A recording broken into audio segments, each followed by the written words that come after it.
J'essaye de poser un peu quelques volumes pour me faire une idée de comment je vais monter ma pièce, à quoi elle va ressembler. Souvent j'essaye de faire un peu une vue de côté, mais ça vient finalement en faisant. C'est ça que j'aime beaucoup avec la terre, c'est qu'elle propose sans arrêt des choses et que ça sert à rien d'avoir des plans trop précis parce que elle bouge d'elle-même, il faut s'adapter en fait, à son taux d'humidité, à la vitesse à laquelle elle sèche, etc. Quand j'ai commencé à travailler la terre, je faisais déjà pas mal de toiles, de tableaux.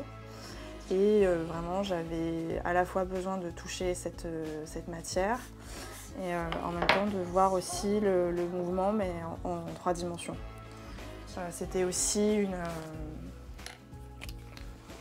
une chose que je ne pouvais pas faire avant parce que j'avais pas d'atelier, c'était très compliqué, je me déplaçais pas mal, j'ai vécu pas mal à l'étranger.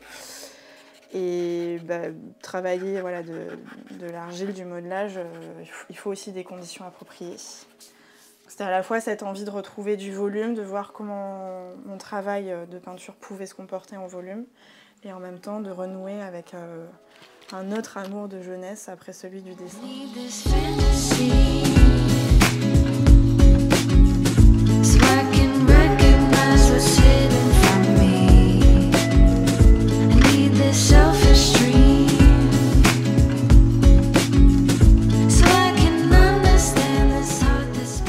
Là, je suis en train de faire une pièce avec 2 personnages qui se font face à face, qui sont assez en symétrie, on va dire, comme si c'était finalement un personnage devant un miroir.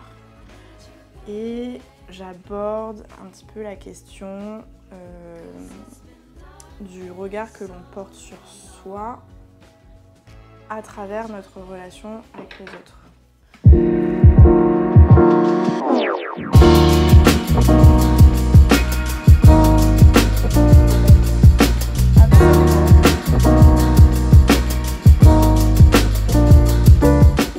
Le néon symbolise un peu une énergie vitale qui traverse des parties de corps qui sont superposées.